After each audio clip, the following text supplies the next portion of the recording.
Paix et grâce vous sont données de la part de notre Seigneur Jésus-Christ. Chers amis, il est toujours difficile, quand on est croyant ou on essaie de l'être, il est toujours difficile de dire à ceux qui ne le sont pas qu'il leur manque Dieu. Et c'est souvent une sorte d'imposture qui mine l'évangélisation, car les gens qui ne croient pas ont l'impression, ce qui est faux d'ailleurs, ont l'impression que nous avons trouvé quelque chose et qu'eux ne l'ont pas trouvé. Or, le problème, c'est que nous n'avons rien trouvé et que nous cherchons. Ce n'est pas une sorte de victoire que nous aurions reçue, acquise ou réussie, et qui ferait que nous serions plus avancés que sur le chemin de la quête de vérité. La seule chose qui nous différencie et qui leur est très difficile à discerner, c'est que nous ne trompons pas dans notre manière de chercher. C'est bien Dieu que nous cherchons. Lui qui ne se laisse pas saisir, lui qui se dérobe tout en étant présent, c'est sa manière d'être, mais que cette quête nous fait vivre, nous anime, mais parfois nous tourmente. Je suis convaincu que tout homme est en quête de questions fondamentales concernant sa naissance, sa mort, le mal qui l'entoure.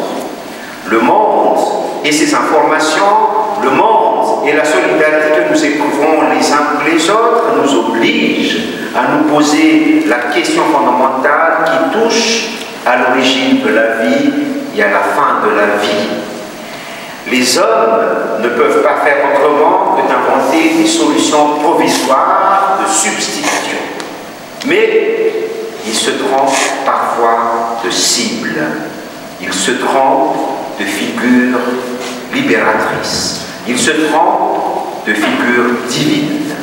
Voilà pourquoi il est très délicat de faire entendre combien Dieu est fait pour l'homme et que l'homme est fait pour Dieu et que leur rencontre achèvera ce manque que l'homme éprouve.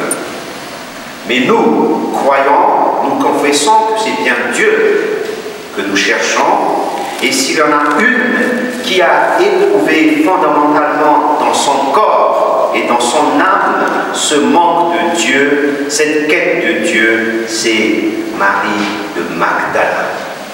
Marie-Madeleine. En Marie-Madeleine se dessine cet appel et ce manque. Car elle n'est pas celle qui possède la vie éternelle, mais celle qui l'entrevoit et court à sa recherche. Le Christ ne vient pas, après tous les événements qu'on attribue à Marie-Madeleine, ne vient pas combler et satisfaire l'humanité de Marie-Madeleine, mais vient ouvrir à une quête plus profonde dont elle est l'athlète. Elle a couru, car Marie-Madeleine est une athlète d'excellence. C'est celle qui court sur l'arène vers le Christ ressuscité. Elle est celle sur qui le Christ a dessiné très précisément son corps présent et son corps absent. C'est en ce sens que Marie-Madeleine est première, qu'elle est en tête de ligne. Et c'est aussi en ce sens qu'elle a été choisie comme premier témoin de la résurrection. Ce n'est pas Pierre, ce n'est pas Jean, ce n'est pas Matthieu, c'est Marie-Madeleine, le premier apôtre de la résurrection. Qui est Marie-Madeleine? Marie était née à Magdala, d'où le nom Marie de Magdala. Une petite cité aujourd'hui détruite, au bord de la mer de Tibériade.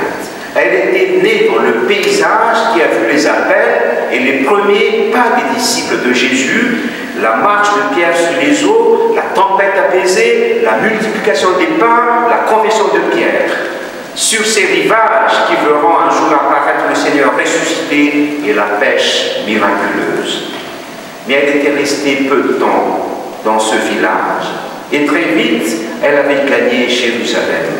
Elle vivait non pas sous les portiques du temple ou dans les rues, mais dans les arrière-boutiques et dans les bas-fonds de la ville de Jérusalem. Marie-Madeleine était rejetée car elle était prostituée. Se cachant le jour, elle vivait surtout la nuit. C'est peut-être pour cela qu'au matin de Pâques, Marie-Madeleine est venue à son heure habituelle, très tôt le matin, quand il fait encore nuit, auprès du taureau, car c'est à cette heure-là qu'elle rentrait chez elle après sa nuit. Cependant, un jour, elle s'est rendue chez Simon, le pharisien. Non pas pour le voir lui, mais parce qu'elle savait qu'il y avait là, ce soir-là, un certain Jésus qui venait du même pays qu'elle, de Galilée, des bords du lac. Et là, avec un parfum riche, elle qui était pauvre, elle répand au pied du Christ le baume de son repentir, l'eau claire de ses pleurs. Et c'est à ce moment-là que le Christ dit à elle et à l'humanité tout entière, c'est-à-dire à nous-mêmes aujourd'hui, tes péchés te sont vraiment pardonnés uniquement parce que tu as beaucoup aimé. C'est la seule raison que Jésus donne pour le pardon des péchés. Chers frères et sœurs, on ne sera jugé que par l'amour et sur l'amour.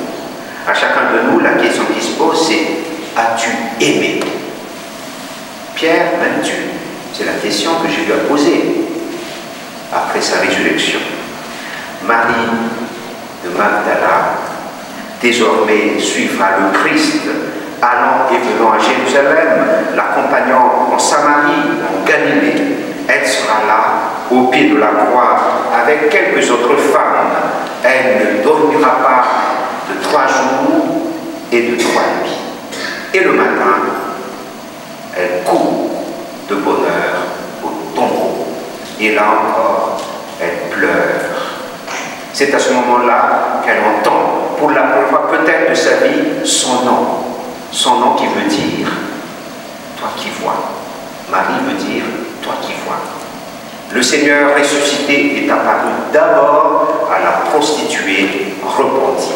Et c'est à elle, et à elle d'abord, qu'il s'est manifesté dans sa gloire. C'est à elle, et à elle d'abord, qu'il a demandé d'annoncer la résurrection aux disciples, tourmentés, affligés, et à tout le monde.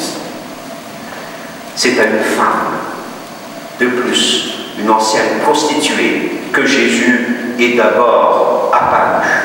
Nous sommes là au cœur de la manifestation de l'amour de Dieu. Nous sommes là au plus profond de l'amour de Dieu. L'amour de Dieu se révèle dans sa profondeur lorsqu'il touche, lorsqu'il atteint le fond d'un cœur ouvert et blessé par le péché. Mais Marie-Madeleine, ce n'est pas seulement cette femme de Galilée et de Jérusalem. Il faut bien se le dire, c'est chacun d'entre nous. L'histoire de l'humanité, c'est l'histoire de Marie-Madeleine. Un cœur broyé par le péché, c'est-à-dire gaspillé par un amour qui ne sait pas aimer, mais par un amour quand même. L'histoire de l'humanité, c'est ce cœur broyé par le péché qui veut aimer, qui aime le mal, qui aime très mal, mais qui veut aimer quand même. L'humanité, telle Marie-Madeleine qui cherche l'amour, ne voit que la mort au bout de l'horizon.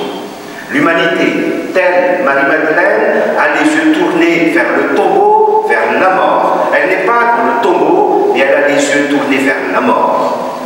De cette mort, il ne reste rien.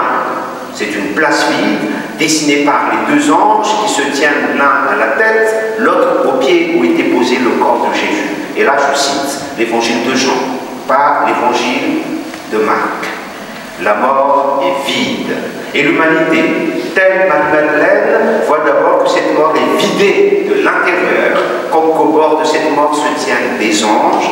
Le début du monde invisible, l'annonce d'un autre monde que celui de la mort. Et ce monde invisible interroge l'humanité visible. Pourquoi pleures-tu? Pourquoi te lamentes-tu?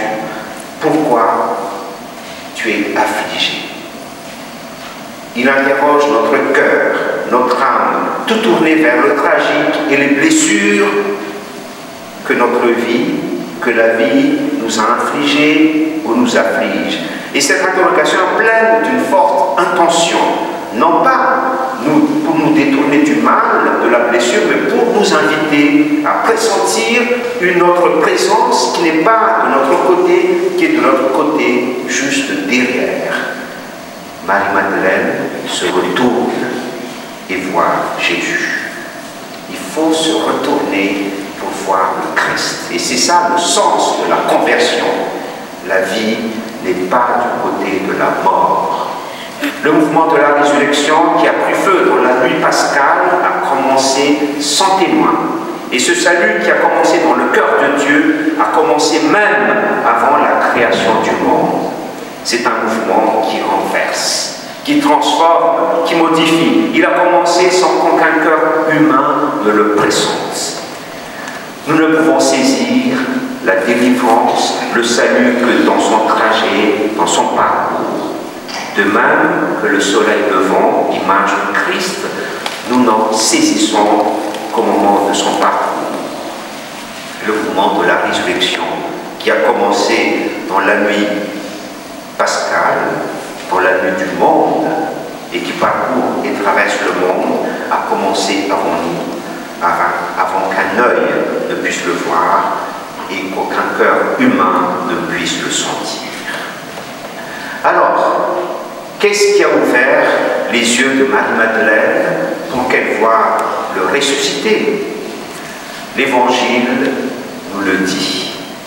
C'est la parole même du Christ. Le temps de savoir quand il l'appelle par son nom Marie.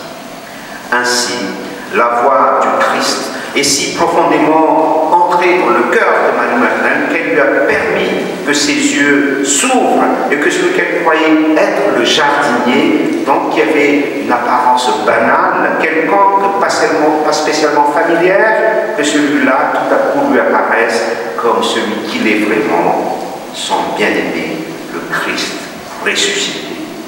Cette intonation de la voix du Christ, cette manière de l'appeler par son nom, c'est toute la vie de Marie-Madeleine. Un jour, elle est venue chargée du mal, du péché. Elle a pleuré aux pieds de Jésus et il lui a dit « Parce que tu as beaucoup aimé, tous tes péchés sont pardonnés. » Cette manière dont le Christ parle à Marie-Madeleine est une manière unique. Car Jésus a une manière de parler à chacun d'entre nous qui ne ressemble à aucun autre. Nous ne sommes pas des numéros dans une foule, dans la société, dans une église. Et la façon dont Jésus s'adresse à Marie-Madeleine, ou à vous, ou à moi, n'a aucune manière semblable à la façon dont il s'adresse à un autre, à une autre. Il a une façon unique pour Jésus de parler à chacun d'entre nous. La résurrection du Christ, certes, est la fondation de notre foi, l'acte de naissance de l'Église. Elle a une dimension cosmique, elle est l'ouverture du monde nouveau, le rassemblement de tout l'univers, mais elle se parle aussi au plus intime de notre être et de notre cœur. Marie-Madeleine, seule, près du tombeau, sanglotée, parce que son Seigneur n'était plus là, et elle ne savait pas où on l'avait mis. Elle cherchait son corps, et voici que Jésus vient vers elle, seul, avec elle seule. Et il va se faire reconnaître d'elle en lui disant son Marie. Il l'appelle par son nom. Il éveille en elle à une profondeur que lui seul peut toucher. Il éveille en elle la vie renouvelée. L'événement de la résurrection n'est pas simplement un fait qui s'adresse à la communauté chrétienne, mais qui s'adresse aussi et d'abord à chacun d'entre nous au plus profond de nous-mêmes. Le Christ ressuscité ressuscite en quelque sorte au tréfonds de notre être. Le Christ vient faire surgir une vie nouvelle, sa vie nouvelle, au plus profond de nous-mêmes. Il vient